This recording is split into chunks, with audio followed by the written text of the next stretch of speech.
I mean, that Does it indicate the recipient? If the recipient does it or does it not? Whether number or saved a contact. So in these circumstances, where is your number that indicates that you are the recipient of this message? There is no. There is none. Yeah. And therefore this is a concoction of the truth and a fabrication and a forgery of documents. I've sworn this under oath. My phone is still with me and can be availed to competent agencies of law to What explanations do you give for the lack of your print of the your phone number in this conversation? This is what... what explanation do you give? I am not a technical person, so I cannot configure how my phone displays messages. But you confirm that this is not usual. This is what is on my phone.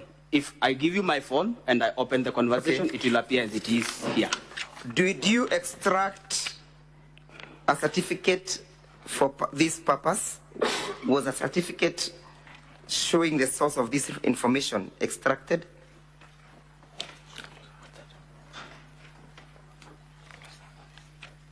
You will need to clarify. I am a doctor, remember?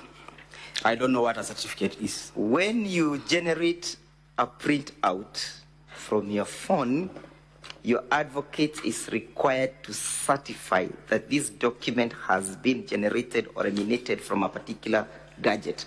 Do you see that certificate incorporated in these proceedings? I said I don't know what that is. There is none. Unless my advocate shows. I therefore put it to you that this never originated from your phone, nor did it originate from my client's son, Dr. Ikino Rigathi. That's a lie. That's not true. So what did you find intimidating in this message? I said, like I said. Would you read out what the message states? This is Dr. Ikino Rigathi here. Kindly contact me when possible. There is a document for His Excellency we are trying to collect. What is Dr. Ikino telling you? There's a document he's trying to collect. How is that intimidating? As an acting CEO, how is that intimidating? How did you get intimidated by that statement? I am the one who received the message, Council, and I am the one who felt intimidated. And I am stating before this Honorable Senate that I felt intimidated. Okay, let's go to the next paragraph, the next page, page 71. What document is that, and what is it dated? This is 12th June, notification for tender for LLINs. Yes. 12th June 2023 to... what does the statement read? What's the content of the letter?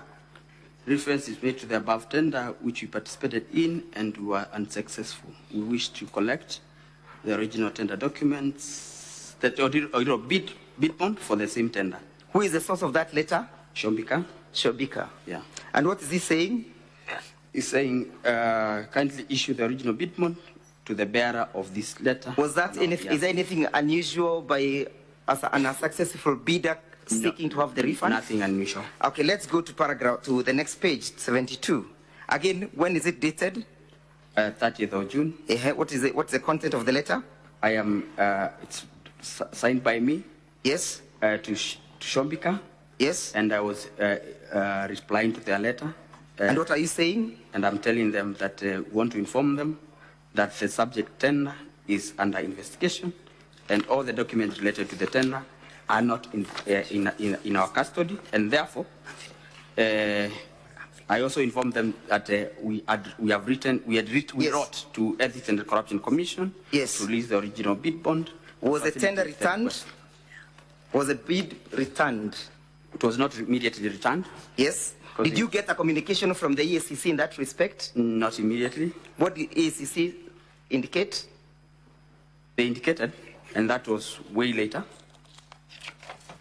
Did the EACC they responded? Yes, they responded, but I had to personally follow up. You had to personally follow up? Yes. But was a bid returned? I personally picked it after the calls. When you're forwarding the bid to Shobika, in your letter dated the 11th July, can you see that letter? Yes. What did you indicate at the footnote? I indicated that you may, however, be required to provide the same document as and when required. For what purpose? I informed them. ESCC had handed over the document. Have you made an attempt to seek the return of that bid from Shabika? I am no longer in KEMSA. You're no longer in KEMSA. I don't. Finally, where and what became of your predecessor, Terry Ramathan? She was discharged from the authority, I think sometimes in... But you now understand that she's serving as an ambassador in New Delhi, correct? I cannot confirm. Do you live in this country? Yes, I do. No further questions. Council for the National Assembly, you may proceed with the re-examination.